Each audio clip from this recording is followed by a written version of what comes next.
What is going on, everybody? Goodness gracious. Welcome back to a new episode of, oh my goodness, I hate how boxed in I am. I have to cut it because the green screen's not very big, but welcome back to another episode of Out of Touch. It's been a very long time. It has been a very long time since we've done Out of Touch, and the way that I know that is that there's people in the chat who are saying, whoa, that's a sweet intro. And it is a sweet intro. It is an awesome intro. I wish I wish we'd use it more. But I understand that there's people who are familiar now with my content that have never seen an episode of Out of Touch in their lives and have never seen that intro. So just wanted to say, again, a big thank you. I don't know if I should say the person who made that intro, but a big thanks to him. He's an absolute legend, an absolute Chad. And thank you guys all for tuning in. Welcome to the show. This is Out of Touch. Typically, I'm in a suit jacket. Today, it's way too warm. It is way too warm. And something's occurring. I don't know if I had my button up done too tight. I actually had to unbutton the top button. I feel like I was going to pass out. And my vision even now, I feel like I've got vertigo. But nonetheless, we've got a very exciting news day. Frankly, all kinds of stuff is happening. We're not going to be able to cover everything that is most present in the news, unfortunately. But this is a little bit of a, yo, what's going on, Alpha? Alphabet Mafioso, good to see you here in the chat. A first-time viewer. Well, today we're going to be talking and doing a bit of an emergency Out of Touch broadcast because it has been a very rough, 24 hours.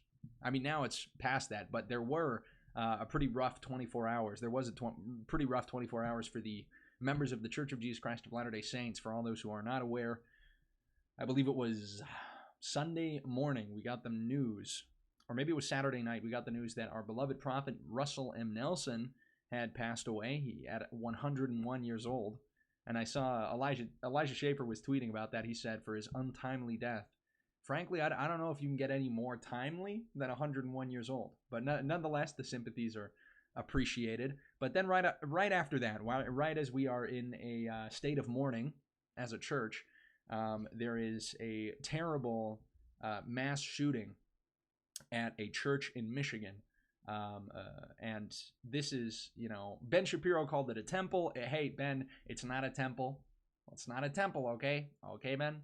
It's just a meeting house, a ward, a church. It's not a temple. There are temples, but that was not one of them. Anyway, just wanted to make that clear there. But it was a pretty rough 24 hours. That Saturday to Sunday, afternoon to afternoon was a pretty rough time for the Church of Jesus Christ of Latter-day Saints.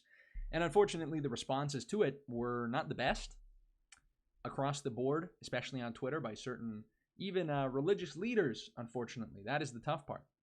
You hate to see it, especially when it comes from religious people, especially religious leaders. But hey, that's the way it goes. The other thing we're going to be talking about is something that occurred today. We saw last week this big headline, right? This big news story that Pete Hegseth, the Secretary of War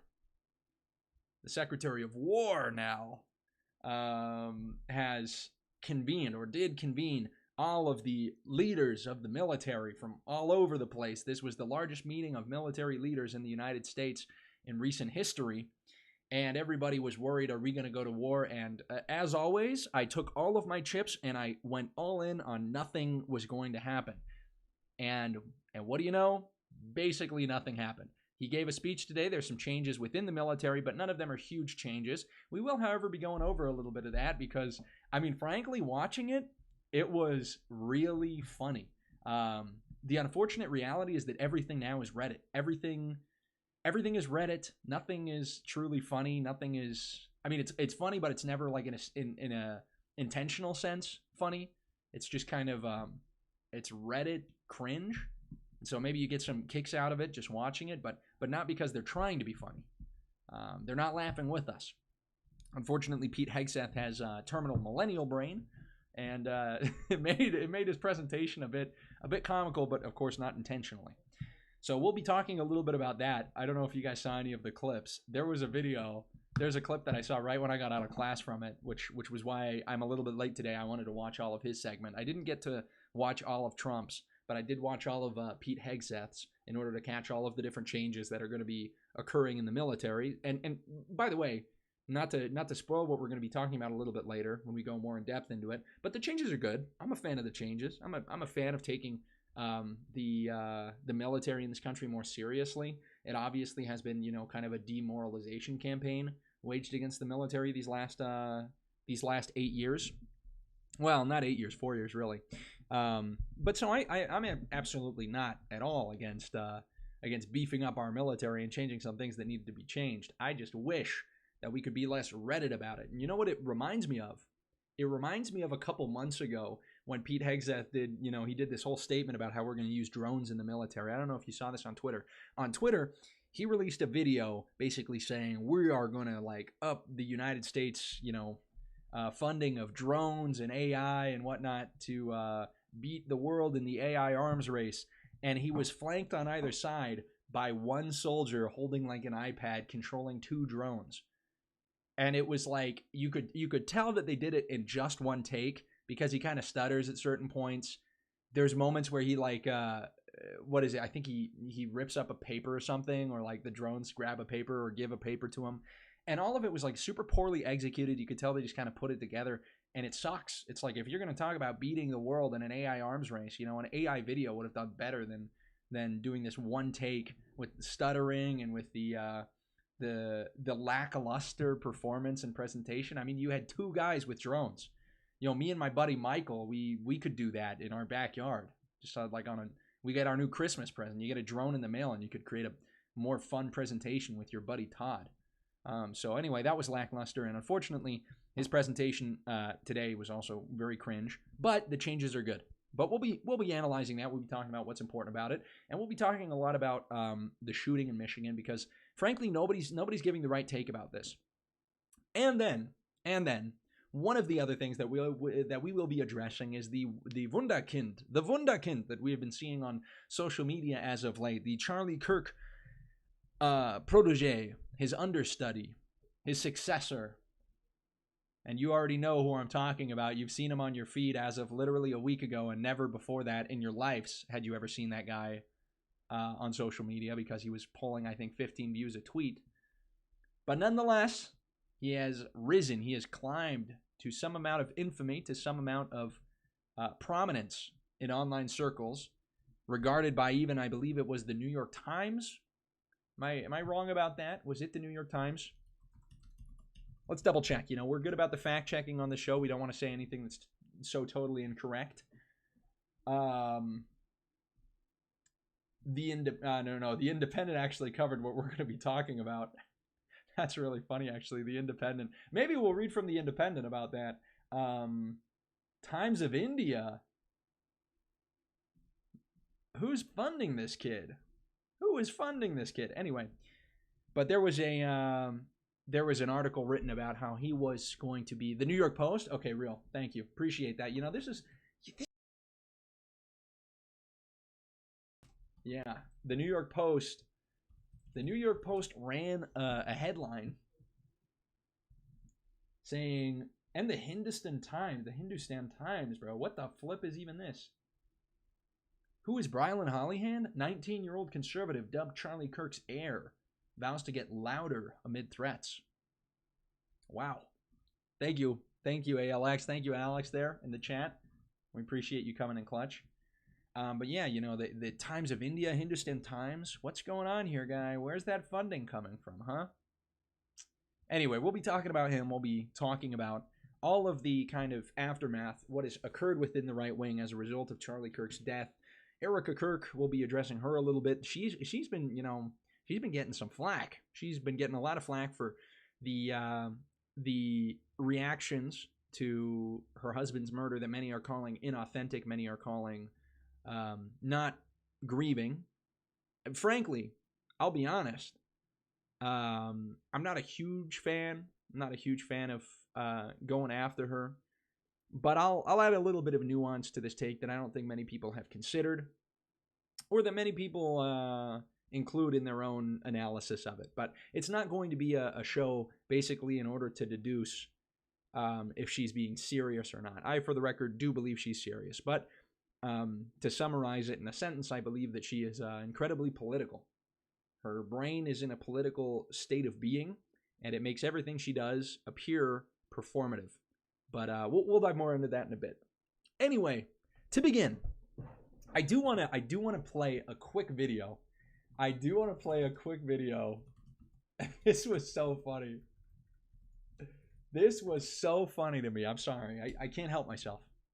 I can't help myself because this was the funniest thing ever. During Pete Hegseth's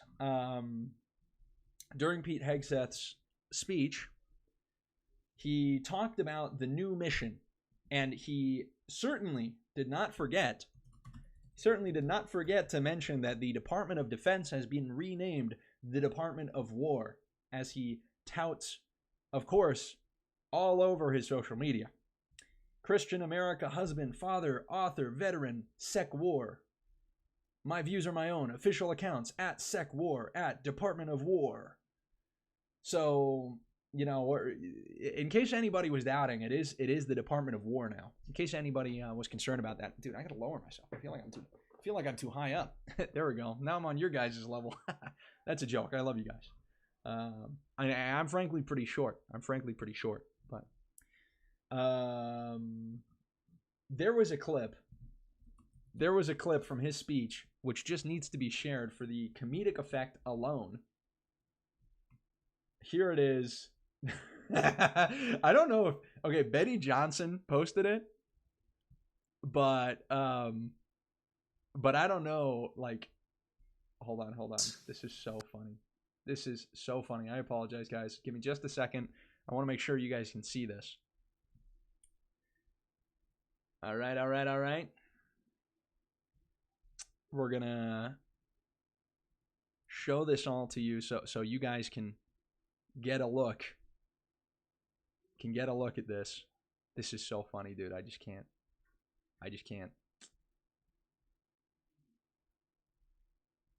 Here we go. Is everybody ready? I'm gonna watch this video together. Gotta pop in an earbud here. You guys should all have yours in already. Let's throw in an earbud here. And let's give a listen to our Secretary of War, this Chad. Precision and ferocity of the War Department. In other words, to our enemies, F-A-F-O. If necessary, I'm sorry. It's like he gets like two people like, yeah, woo! And that's it. That's the reaction he gets. And I love the way, you know, he makes a point to stare right at the camera. And to our enemies. All right, let's watch this again. Precision and ferocity I can't help it. of the War Department. In other words, to our enemies, F-A-F-O. And he does that like... If necessary, our troops can translate that for you. Okay. I'm sorry, I just realized Another way to what else does he put it is peace through strength, brought to you by the warrior ethos. The warrior ethos. And we are restoring both. Okay, so what I didn't even catch when I watched it, he does the Roblox smile. He does the Roblox, like that smug face. You know the Roblox face that's like that one? That like, yeah, he does that. Here. F-O. It's literally, okay, hold on. It's literally the Roblox face. He's literally doing the Roblox face. If you map that onto like a Roblox character, every crease, the eye, the mouth, it would perfectly map. It would perfectly map onto our Secretary of War. Secretary of the Department of War. But anyway, just wanted to show you guys all that. This is a comedic show, of course. We talk about the news, but there's no reason we can't have a little bit of fun. So I just wanted to show that. Our troops can... Sorry about that. That is a bit, just a little bit of what we were susceptible, or what we were, what we were made subjects of. We had to listen to that. We had to watch our Secretary of War talk all about it. He talked a lot about the Spark Notes here. I'll give it to you guys so you don't have to watch the entire 45-minute speech. The Spark Notes is that they will be bringing back standards for entrance into the military. They are not going to be doing any more woke. That was another thing that Mr. Hegseth said during his speech. It was the Department of Woke. Now it's the Department of War. Or he said it was the woke department. Now it's the war department. He also keeps saying that. I don't know why he puts it the other way. For me, Department of War sounds a lot better than War Department. But you have to listen to this. And you have to look at the policies. The changes they're going to be making are changes as far as requirements of PT, physical training, requirements for all troops of combat readiness. There are going to be requirements about physical fitness. There will no longer be a lower bar for women, for example, in order to enter into the military. And all of this is really good. You know, he makes a good point, which is, you know, unless these standards are truly applied universally, they don't become standards. They become suggestions. The content of the changes was great. The issue is, why are we so focused right now as a country? And the issue is that we become blind to it. But why are we so focused right now as a country? Why is the Trump admin so focused right now on some of these, even just culture war type victories on the subject of the military and war? When Pete Hegseth comes out on stage and makes a big deal to say, we're no longer the Department of Defense, we are the Department of War because war is what we do. When he goes and starts talking about how we don't want any fat leaders in the military or walking around the Pentagon, when he starts talking about all these different requirements for entry into the military and how this is mostly now going to be made up of these incredibly fit young men, you have to ask yourself what's behind it. You have to ask yourself, why is the admin putting such a big stress on the military right now? And frankly, I don't think it's going to be anything good.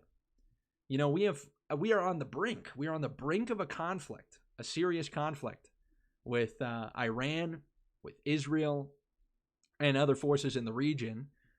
Obviously, you know, the tensions with Russia have not gotten any better. And Trump actually made that remark in his speech. He said, you know, we thought that the Ukraine Russia war was going to be the easiest to solve. And he admitted, you know, rightfully, and this is something that I give him a lot of credit for. He admitted that this is a more difficult one to solve than he had originally anticipated, because the original claim was that he would have it done before he got into office. But it's interesting. When you look at the way that this administration has interacted with war and has fought wars and has engaged with the military, certainly there's changes that are good. But then you also have some things like this military march that was done just a couple of months ago that were incredibly lackluster. It seems like we're getting, again, like always, this beautiful flowery speech, but we're not really seeing it. And that's, you know, the parade, for instance, that should be a minimum requirement that we look good in a parade. That's the point of a parade, is to look good.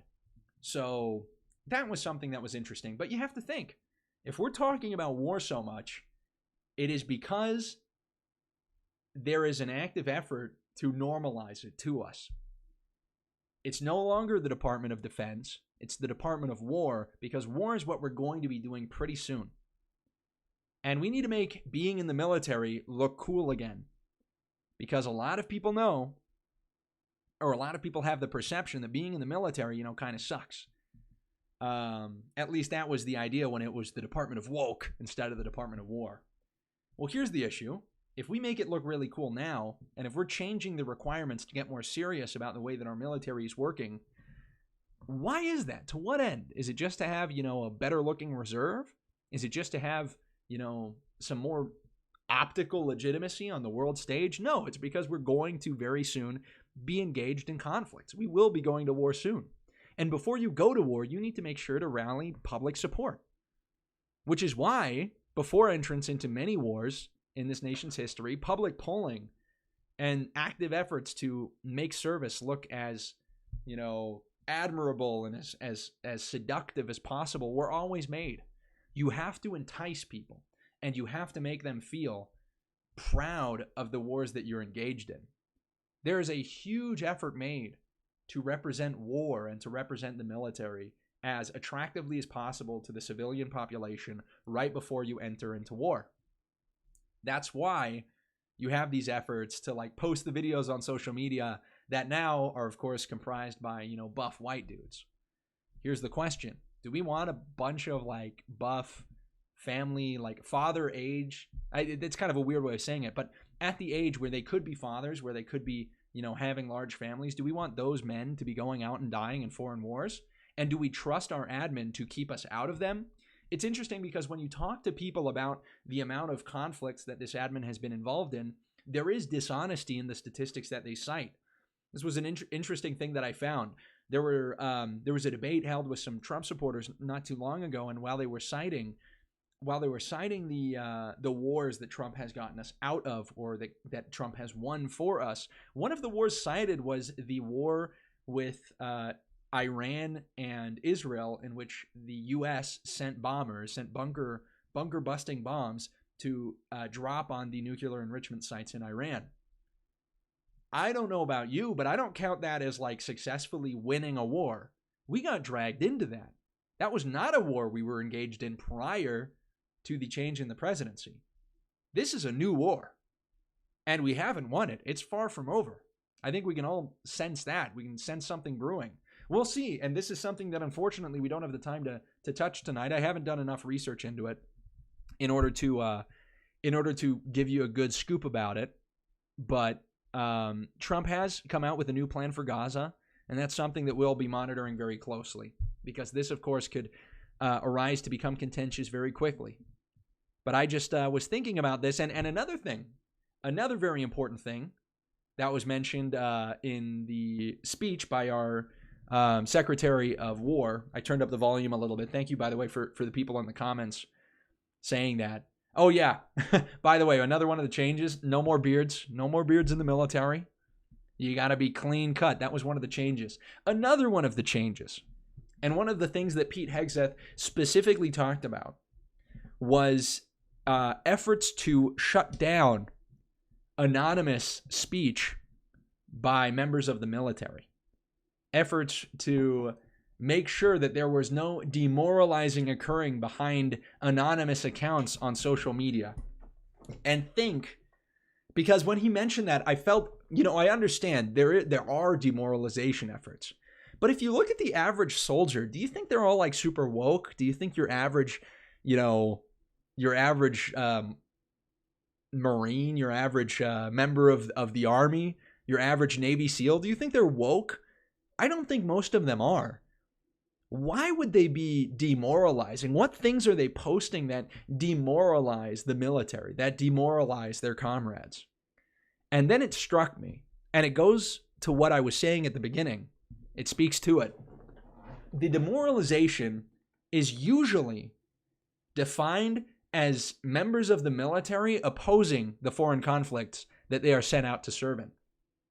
Admittedly, to Hegseth's credit, he spoke about nebulous end goals and regime change.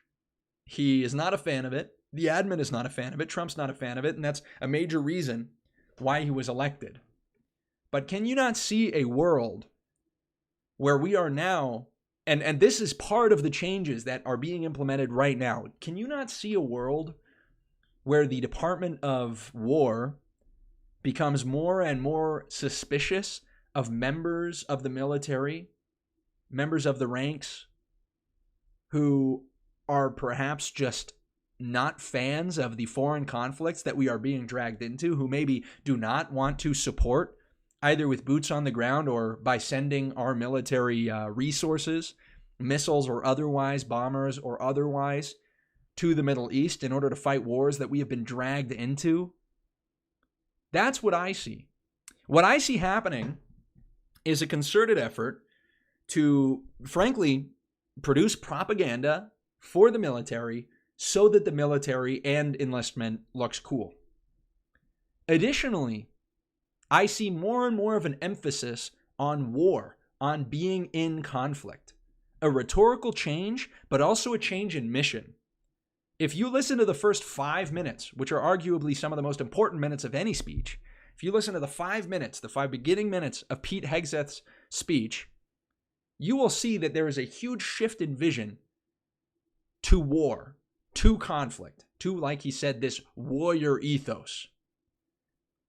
If that's the case, what kind of demoralizing activity, what kind of demoralizing comments would likely be made by members of the military? The only thing I can think of are members of the military who disagree with the foreign policy objectives of a U.S. government that can be dragged into foreign conflicts because of the dangerous alliances that we hold across the world, one of the most dangerous being our alliance with Israel, an alliance that has dragged us into at least several conflicts of the last year, and certainly, without a doubt, the conflict with Iran. Israel knew that the United States was the only military that was friendly to them. I mean, frankly, it's not a long list, but the only military capable of dropping the bunker-busting bombs that could have actually destroyed the nuclear enrichment sites in Iran. Knowing that, Israel starting the conflict, starting this war, did a bunch of things that the U.S. military was never going to do, but that were sufficient to escalate the conflict. And by escalating the conflict, they forced the hand of the United States. Because any time that the tables turn too far, Israel is put in such a position that they are required to use the ultimate tool of self-defense and destruction, that being the N-word, a nuclear bomb, as Trump so often says. So this is something that I am incredibly worried about. And I think we all want to be very cautious. I want to read off the list of the changes that Pete Hegseth announced.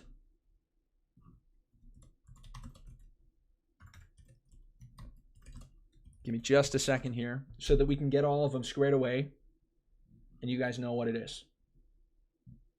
General fitness standards being raised. This is what it says from the Hill. Hegseth's speech focused on raising the fitness standards for all U.S. service members, taking aim at overweight troops and generals, and more strictly enforcing grooming standards. Next, fewer women in combat roles. This, frankly, is a little bit of some, journalistic license here. This change, perhaps, in what he said. What he said was, if the changes in the fitness standards amount to fewer women in combat positions, so be it. That's not the explicit goal, but that might be one of the results, and it likely will be. But here's what it says. He's applying a 1990s test. It was the 1990s test is simple. What were the military standards in 1990? And if they have changed, tell me why. Was it a necessary change based on the evolving landscape of combat? Or was the change due to softening, weakening, or gender-based pursuit of other priorities? And he conceded that would result in no women in some roles. Which wasn't, by the way, and this is why you have to be smart when you look at the news. You read stuff like that. He didn't say fewer women in combat roles. He said that might be one of the results of the change in the physical fitness policy and standards. I don't know. That just bugs me. That's just something that I like to point out because it is just, this bald-faced changing of what he said. There's an overhaul to IG process, saying the Inspector General process has been weaponized, claiming it has put complainers and poor performers in the driver's seat. He said the Pentagon also would change the process for its complaints filed under the Equal Opportunity Program, responsible for issues related to sexual harassment and discrimination based on race, gender, or religion, to end the poisonous culture of risk aversion. I call it the no more walking on eggshells policy, Hegseth told the assembled generals and admirals. We are liberating you. No more frivolous complaints, no more anonymous complaints, no more repeat complaints, no more ruined reputations, no more endless waiting, no more legal limbo, no more sidetracking careers or walking on eggshells. So, yeah, that's important.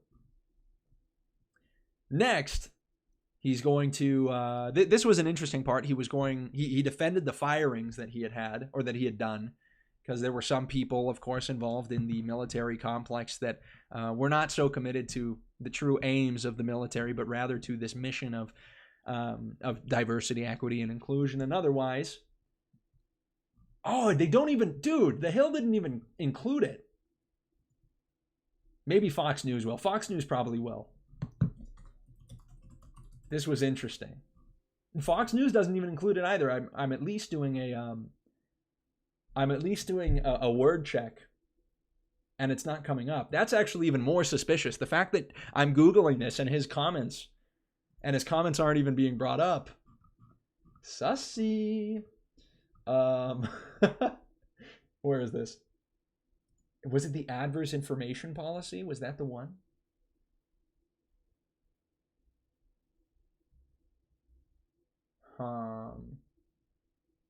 No, different thing.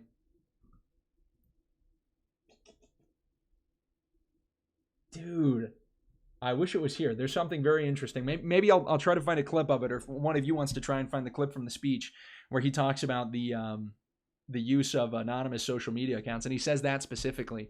Very interesting stuff. But hey, that's kind of the summary of the changes. I think they're good, frankly. You know, the military is a serious deal. The issue is you have to always ask yourself, why now? Why are we renaming it the Department of War? Why are we trying to get more like really fit white dudes in the ads? Do we really need these people to be dying in foreign wars? And why are we cracking down on demoralizing comments on social media by anonymous accounts, if not other than to stop the demoralizing about foreign wars in which the United States should not at all even be involved? So yeah, that was the speech given by Pete Hegseth, our Secretary of War. What I really wanted to talk about today, though, and before we get into that, I do want to let you know we're going to be going over super chats, donations, support. If you guys do want to support the show, all of that gets brought up at the very end. We read all of the donations, and if you do want to support the show, the best place to do it is at powerchat.live/kaiclips. Of course, you can super chat or comment through YouTube. You can super chat or comment through Rumble. You can super chat or comment as well, or I mean subscribe, I think is what it would be, through Kick. I'm not all too familiar with Kick, but it's up there. You can do it through all of those different channels, but powerchat.live/kaiclips is the best one. But anything is appreciated, and we'll go over what you guys say at the end of the show. But to talk about the more sore subject, the sadder thing, the shooting in Michigan, the attack in Michigan. It's unfortunate, but I saw just so many people giving the completely incorrect take about this. And I wanted to refer to something, to an article actually, by the Associated Press. And this is important. We obviously don't know all of the shooter's, background. We don't know everything he'd ever done in his life. And we are working hard, or the FBI is working hard, rather, to deduce what his true motivations were. And it seems the only consistent thread has been his target. And this might be a controversial show for the comments I'm about to make. It should go without saying, or rather I should specify, I should clarify. I am a member of the church that was attacked, the Church of Jesus Christ of Latter-day Saints. Most people know us as Mormons, but it was very difficult. It was very difficult to see this attack happen and then to see the responses. And there's a variety of responses, some of which are more correct than others. There's an idea that, of course, the left wing always makes the comment that this is an issue of gun violence. There's another issue, which is that he is retired military. He's ex-military, like the Death Grips album.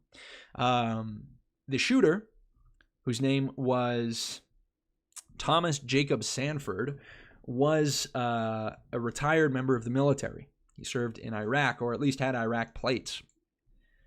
And we'll read a little bit of this article, but here we go over the motives. It's called Friends of Michigan Shooter Suspects Say, or Friends of Michigan Shooters, Friends of Michigan church shooting suspect say he long carried hatred toward Mormon faith. And you'll never guess, actually, what compelled his hatred. You'll never guess what it was that compelled his hatred towards the Church of Jesus Christ of Latter-day Saints. It says, in Grand Blanc Township, Michigan, the man who opened fire in a Michigan church and killed 4 people while setting it ablaze long harbored hatred toward the Church of Jesus Christ of Latter-day Saints, according to longtime friends, and told a stranger who showed up at his door days before the attack that Mormons were the Antichrist.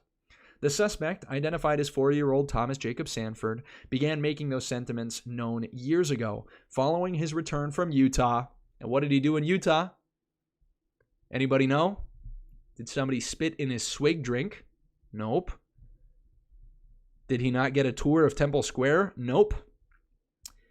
Following his return from Utah, where he dated but later broke up with a girlfriend who was a member of the Mormon faith, 2 childhood friends said Tuesday. So literally, this is like an incel killer. This is like he's spiteful because his ex-girlfriend is LDS. I'm saying that a bit tongue-in-cheek, but that does actually appear to have been the motivation for the crime. We'll keep reading. It says, Sanford moved to Utah after leaving the Marines and told his friends he had become addicted to methamphetamines. That's another aspect of this, right? The effect of illicit substances on the psyche of an individual. Next, no longer the happy-go-lucky kid who was voted class clown of their graduating class, Sanford routinely spouted off about his grievances against the church, his friends said. The first time they heard it was at a wedding 13 years ago. So here's the other thing. It says he had returned from Utah years ago. And then we know that his anti-church sentiments started 13 years ago. We're not given a specific timeline as to when he went to Utah and was with this ex-girlfriend. He's 40 years old, so it could have been, more than 13 years ago, which would make him 27 at the time. That could have been when he was dating this woman. But I'm not sure. It seems to me that his negative perspective, his negative opinions of the church predate his falling out with this mystery woman. They say, we're like, come on, we don't want to hear this, said Bobby Kalish, who grew up down the road from Sanford. When he came back from Utah, he was a completely different person. Next, just 6 days before Sunday's attack, these grudges were still boiling to the surface, said Chris Johns, a city council candidate who described a bizarre brush with Sanford while door knocking for his campaign. The two were speaking at Sanford's home in Burton about gun rights when Sanford physically leaned in. John said and asked, "What do you know about Mormons?" The two were speaking at Sanford's home in Burton about... Oh, we just read that, yeah.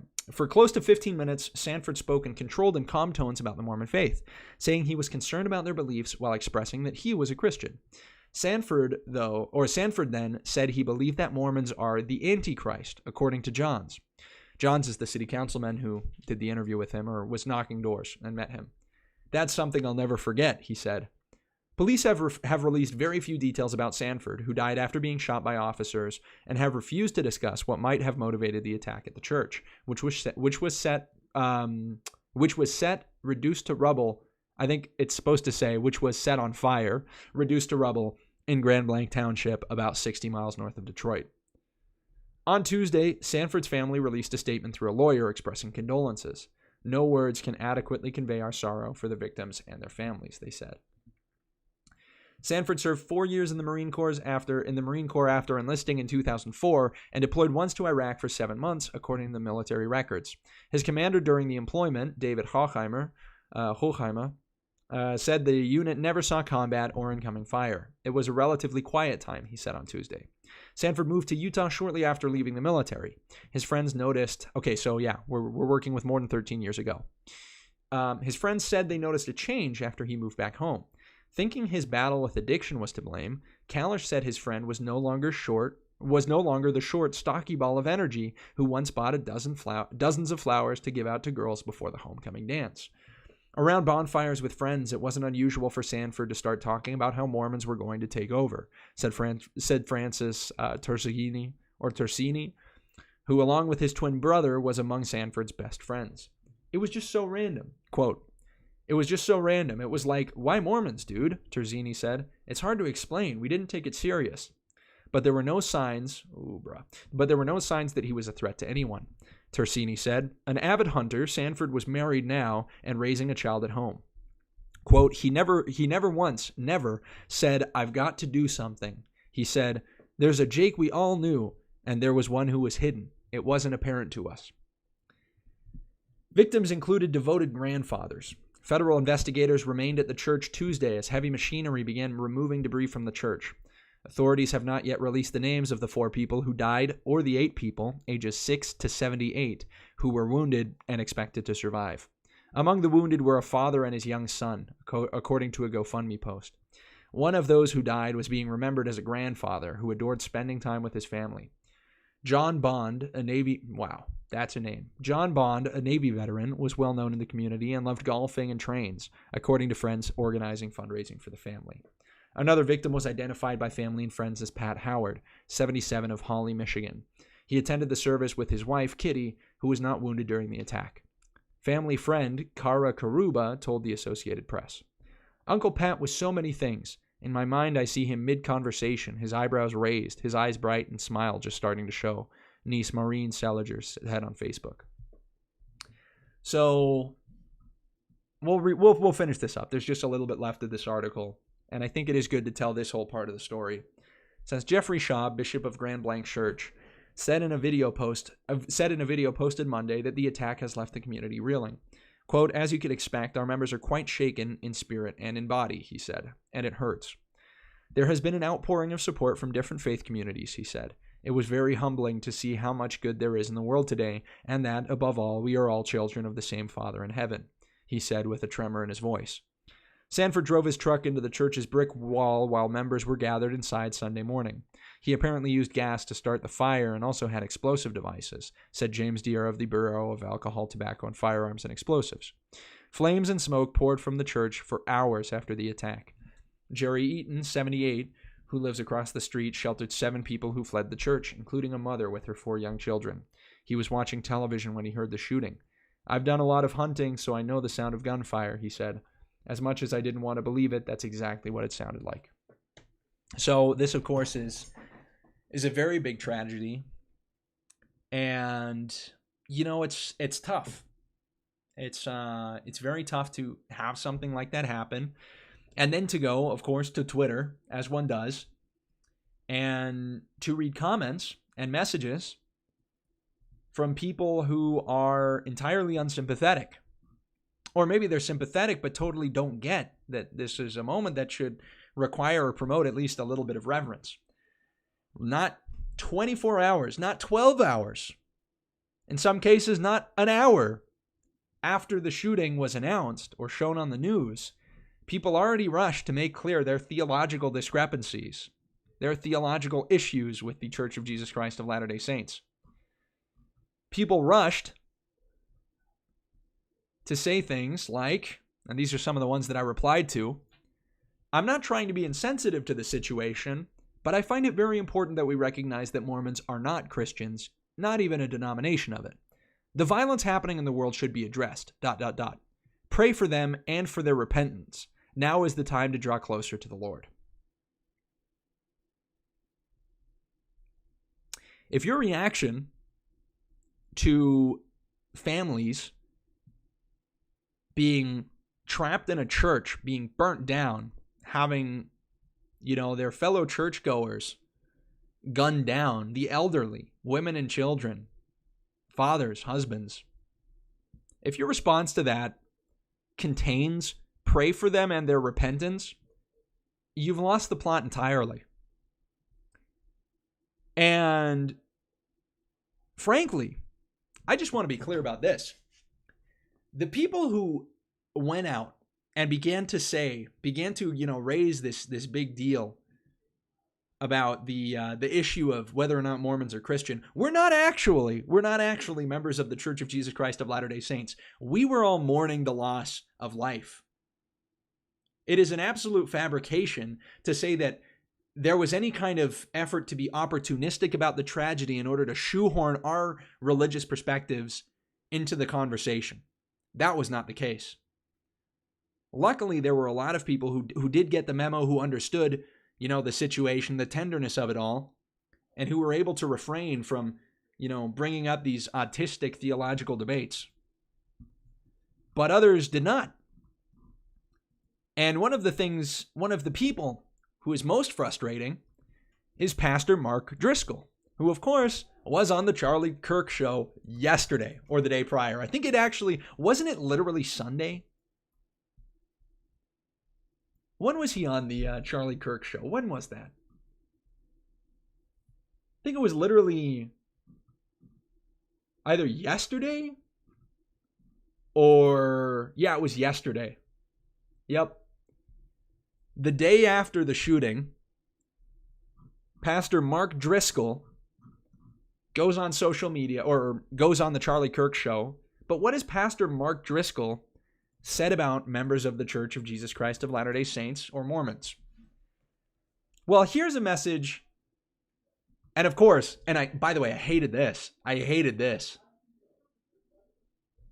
Here's the message he put out as the situation was developing. The murder of innocent people is evil, no matter if they're Jewish, Muslim, Mormon, or Christian. I understand that maybe in its content, this is not a bad message. And I understand he's affirming his theological position.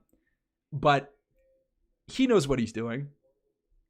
He knows that this is an effort to draw lines of theological distinction. He knows that he is promoting theological debate and argument by tweeting, no matter if they're Mormon or Christian. Here's what he said a couple weeks ago, prior to that last tweet, 2 weeks prior, at the response, no, this was actually a couple days after Charlie Kirk had died.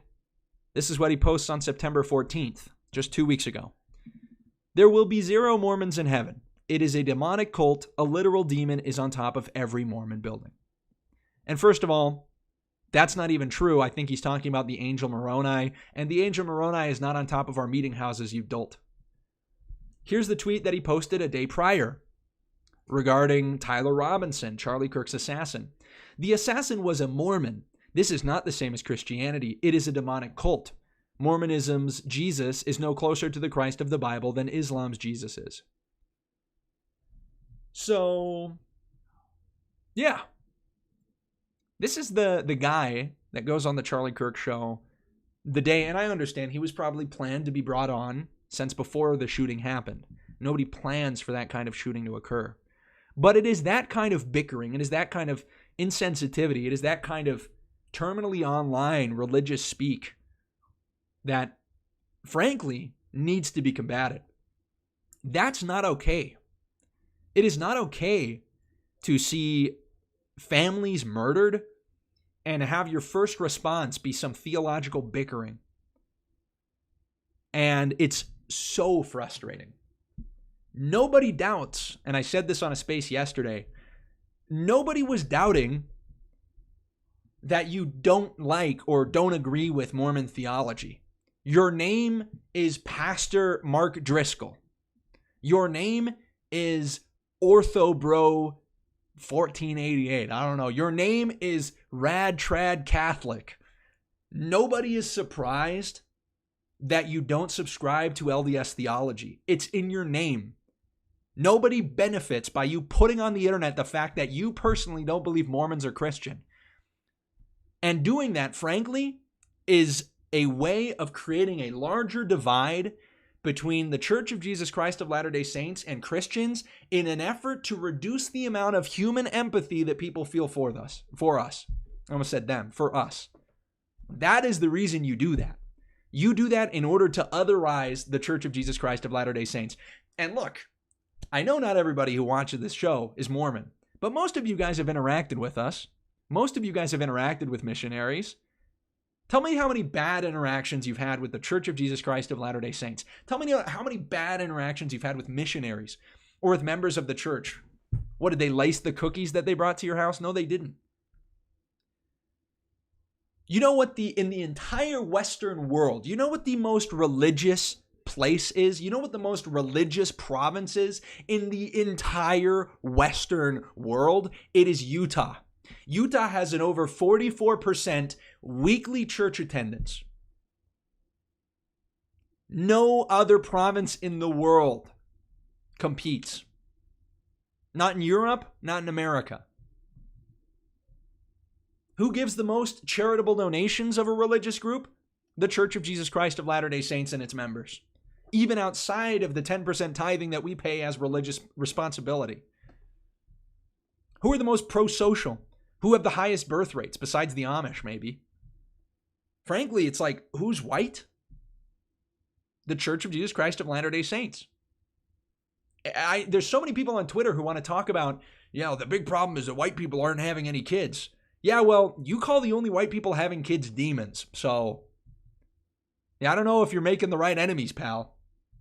Why create those divisions? And this is the thing that I think is most important to say. If you ask somebody, describe to me, picture in your mind's eye, describe to me your ideal American, civic-minded, charitable, serviceable, kind, large family, conservative, pro-gun largely, church attending, sober, temperate. You ask somebody to define what an ideal American looks like, and you know who they describe? The average member or return missionary in the Church of Jesus Christ of Latter-day Saints. And everybody knows that. And everybody knows that. An attack on the Church of Jesus Christ of Latter-day Saints, an attack on Mormons, is an attack on white people and on America. If you attack Mormons, you are attacking America and you are attacking white people by proxy. You want, that, by the way, you can even go more basic. Ask somebody to imagine the caricature of a white person. Who do they imagine? They imagine a Mormon. Kind, happy-go-lucky with a bunch of phrases like what the flip or fetch or anything like that. That's who they imagine. They imagine a Mormon. So I just wanted to go off about that, and I don't want to blackpill too much. The majority of my friends did not do anything like that. The majority of the people I know, and of course you people in the chat, while it may be true, while you may believe that Mormons are not Christian, I know that the majority of you held your tongues and realized that a couple hours after, a mass shooting is probably not the best time to get autistic on Twitter about our theological differences, about the Nicene Creed or the Athanasian Creed. And guess what? And guess, by the way, what happens? You've got this murderer. You've got a murderer who goes and shoots up because, I don't know, because he got dumped by his Mormon girlfriend, or because he thinks that the church is the Antichrist, which, by the way, is exactly what Mark Driscoll was saying. Oh, it's a demon-possessed cult. Oh, they're the Antichrist. How different is what Mr. Sanford and Mr. Driscoll, how different is what they were saying? It's really not. It's really not. Yet Mark Driscoll is never going to take any kind of fault for what he said on Twitter, for how that rhetoric might have even inspired Mr. Sanford to commit this mass shooting. He'll never say that. No, he wouldn't. Despite the similarities. It's just frustrating. But you know what the Church of Jesus Christ of Latter-day Saints did? Yes, there's GoFundMes for the families who lost, family members in the shooting and in the fire. But you know what the church did? You know what its members did? Its members created a GoFundMe account for the widow of the shooter.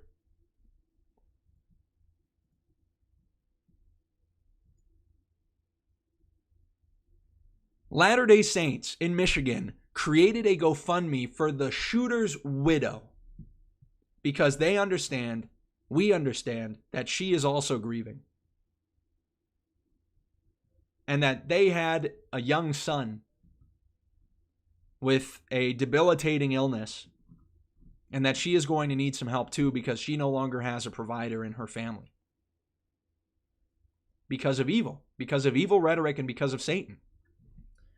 And I just want to make clear, this was not an attack on all of Christianity. This was not even an attack on white people, as some people in my comments tried to say. This was an attack, a deliberate attack on the Church of Jesus Christ of Latter-day Saints and its members. It was nothing short of that. Admittedly, if you attack the Church of Jesus Christ of Latter-day Saints, you're attacking white people and Christians. That's who you're attacking. Those are your victims. But they were not targeted because they were white. The shooter was white. They were not targeted because they were Christian. The shooter was likely Christian, or was at least Christian enough to talk about how they're the Antichrist and they shouldn't be supported. He had his theological positions. So just be very honest when you talk about why that shooting occurred. It didn't happen because of leftism or because of white people or because of anything else. It happened because they were members of the Church of Jesus Christ of Latter-day Saints. But hey, we'll wrap up there. It's been over an hour already. I don't have too much time. I still got to hit a workout tonight. But we are going to read any super chats that have come in. Yo! What's going on? Huge super chats. We got huge super chats from our boy ALX. Says, big out of touch guy. He sent it twice, though. If you need me to send one of those back, just let me know. But big out of touch guy. Hey, ALX, we're big ALX guys here. We're big Alex guys here. Come on. Let's be honest. You're a legend. I support you, and thank you for supporting the show. Appreciate it so much. Guys, if you do want to support the show right before we log off, you can go to powerchat.live. Oh, crap. I got my Spanish keyboard on. My bad. Oh, no, I didn't. Hold on. / kaiclips. Thank you guys so much for tuning in tonight. I'm going to try to get more consistent about it. Unrelated Coma says, bought dozens of flowers for random girls in high school. This guy was a chronic simp. True. This is what simping does to you. Frankly, if you're a simp, you should be put on a red flag list. You should be put on a, no ability to purchase guns list, actually. Who we got in the chat today, by the way? We've got Boneless Tony, ALX, Roman Michael, 5AF, Friendly Friend, what's up, man? The Well Dweller, OO, appreciate you, big guy. Braden Keller, Dahlia, King Laffy, JSITHG. Who else we got in the chat? Cubby Cat, Disaffected Zoomer, Chief Trumpster. What's up, Chief? Chief, we're going to be going over Brylan another time. I couldn't dive into it today, but we will be going over him. Alphabet Mafioso, Coolman378, Patrick Smith, Willie TV. What's up, Willie? Never forget about you. Good to see you, fellas. Good to see you guys. What platform do you guys like the most? I'm wondering, because I streamed to all of them. I streamed to Twitter. Actually, who's in Twitter? I haven't even checked. No More Bagels, Parker Kellum, Colin. Who else is there?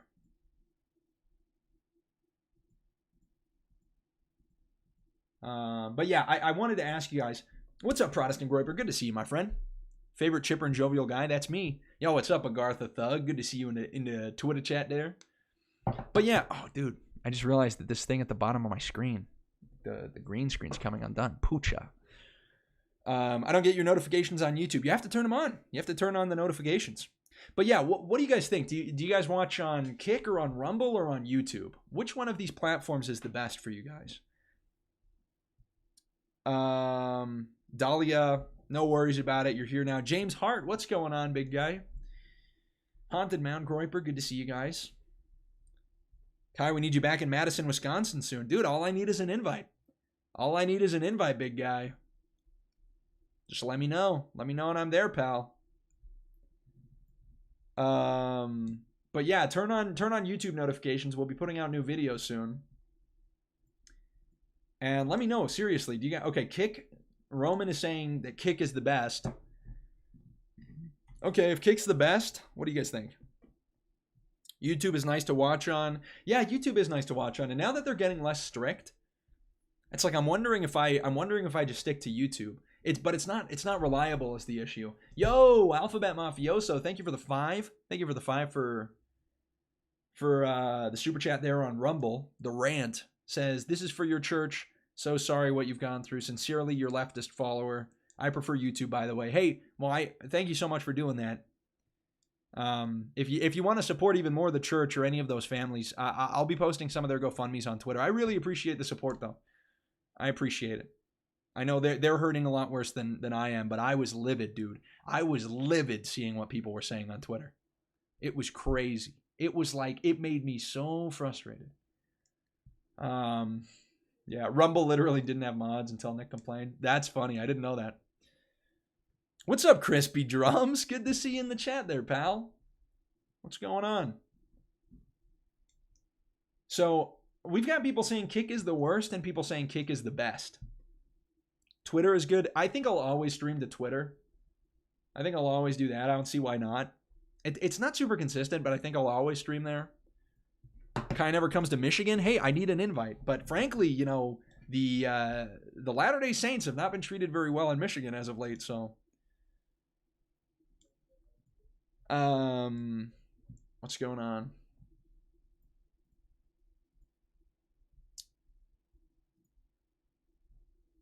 Unrelated Coma says, I think you should choose the platform that works best for what you're trying to do. I think Rumble is the most political one. That's the thing. It might be that I just kind of change, but that's the other issue. I don't want to change where I go based on the kind of content I'm doing. But maybe that'll work better. Who knows? Maybe it's like I'll craft an audience that's more political here on Rumble. I'll craft an audience that's more like happy-go-lucky on Kick. I don't know. I don't know what a Kick community would be like. But we'll see. Kick has been growing a ton ever since Twitch has gone down the gutter. Yeah, I think Kick is the largest of the three, isn't it? Well, I mean, YouTube is the largest, but I was the #1 Michigan ally to the church. That is true. That is true, James. Yo, we got a super chat from Braden. From Braden, let's go. Appreciate the 5. He says, Walther Fund. You know, I appreciate it, Braden, but I'll let you in on a little secret. Don't need to worry about that fund anymore. Don't need to worry about that fund anymore.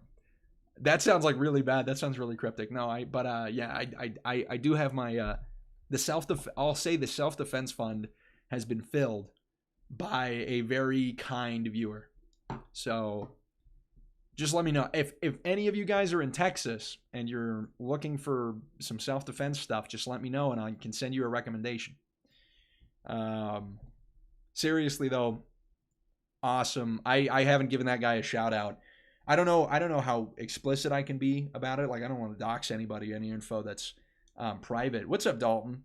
But a huge shout out to one of the viewers who fulfilled the Pew Pew Fund.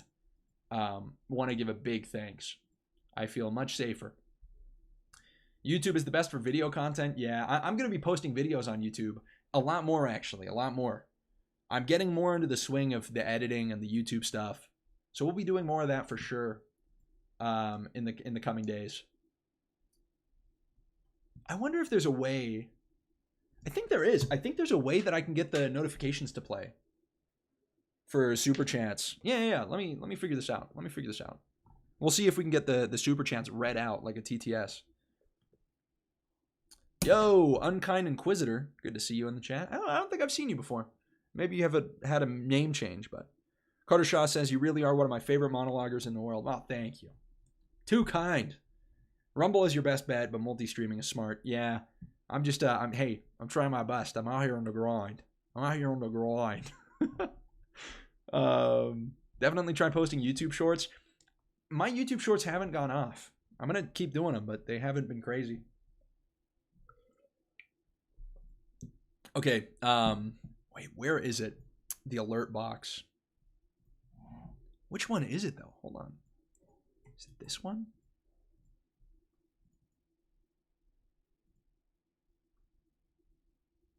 Okay, we're going to try it. Yeah! Okay. Hold on.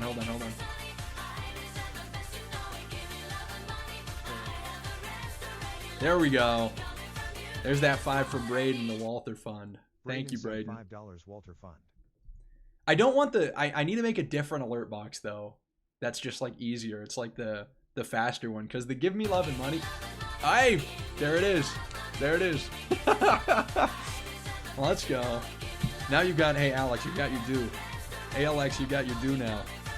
Get off Siege? Oh, get off stream and come play Siege?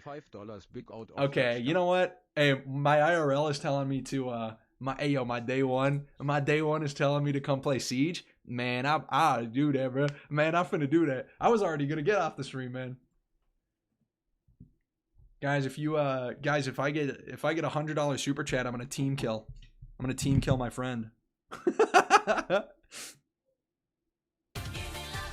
Oh, that's the other one. There's our other super chat. We're gonna just get that one real quick. Dude, Rainbow Six Siege, what a game. Alex sent $25 big out of Dutch guy. Dude, the German accent goes hard on the super chat. I didn't know you could do that. I didn't know you could put a German accent on. I feel like you guys know so much more about that. What was that code switch? I don't know, dude. I don't even know what I switched into. I don't even know what I was saying. But yeah, guys, $100 super chat, and I'm gonna slime out my boy in Rainbow Six Siege. It'll be our rank up match, and I'll take care of it. Don't even worry about that. Kai needs to come to Texas. I just need an invite. I'm going to be going to a couple universities here in Utah. I'll be going to the U of U, and I'll be going to Utah State University and giving speeches there next month. Maybe even this month. I'm trying to remember when it is. That's crazy. Yeah, I think it's this month. October, I mean. That's crazy. And then we're going to be giving a couple other speeches at some universities around the country, yet to be announced. Possibly New York. And where else? I'm trying to think. I don't know if I can say. I don't know if I can say.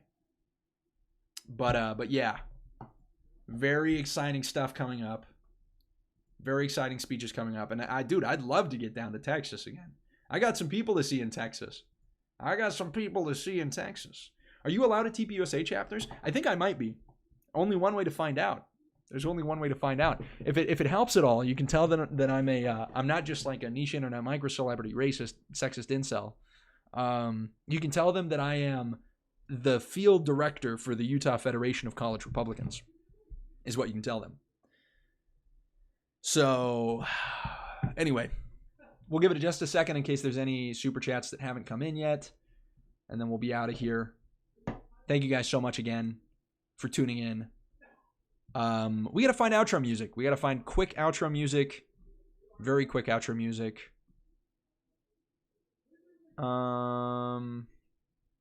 What's a good one? What's some good outro music, bro?